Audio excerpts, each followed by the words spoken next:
Hello my dear friends, in this video we are going to solve this integral. I'd like to show you one of my favorite methods, that's the u substitution. Right, let's see how to solve this integral. Let x equals pi over 2 minus u, which means u equals pi over 2 minus x. Remember that, once we do the u substitution, there are three things we need to do before the substitution works. The first one is that we have to differentiate both sides. So we will get du equals d negative x.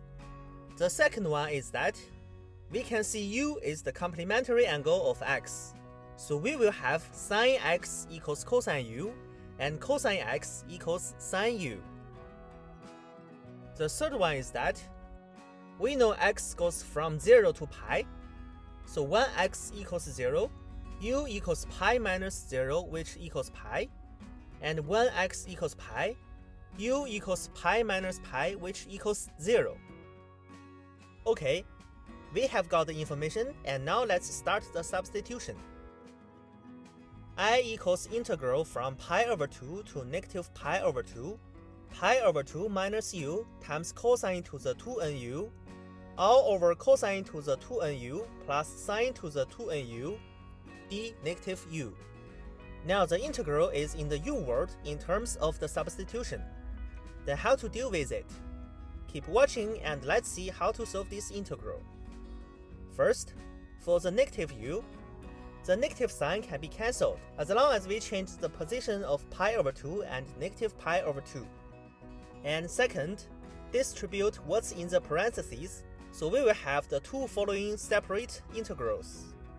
Now the problem seems more difficult, but don't worry guys, here is a math trick. We can get the answer by considering the even and odd functions. Sine to the 2nu and cosine to the 2nu are the even functions, and u is an odd function. So we can draw the conclusion that the integrand in the first integral is an even function, and the integrand in the second integral is an odd function. Now recall the integral of an odd function over a symmetric intervals such as negative a to a equals 0. So we can safely say that the second integral equals 0. Wow, great! For now, we have successfully simplified this problem. And as for the first integral, we can put the constant pi over 2 in the front. Now recall the integral of an even function over a symmetric interval such as negative a to a equals 2 times the integral of this even function over half of the symmetric interval such as 0 to a.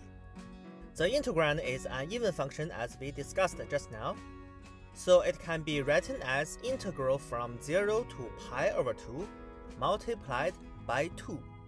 The constant 2 can be cancelled.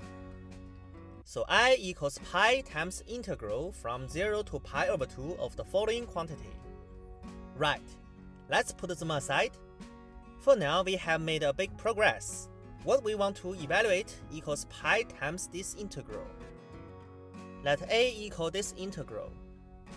Now we will have to do the u substitution again. Let u equal pi over 2 minus t.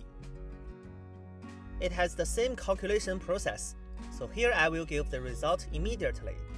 A equals this integral. Take it back to the u world and label these two integrals as 1 and 2. You may ask, why take it back to the u world? That's because the value of the integral is not decided by which world it's in, but the integrand and the interval of integration, right? So taking it to the u world will not change its value. In other words, they are equivalent, and it will be possible for us to do the math with the integral above. Let integral 1 plus integral 2, we will have 2a equals integral from 0 to pi over 2 cosine to the 2nu plus sine to the 2nu, all over cosine to the 2nu plus sine to the 2nu du.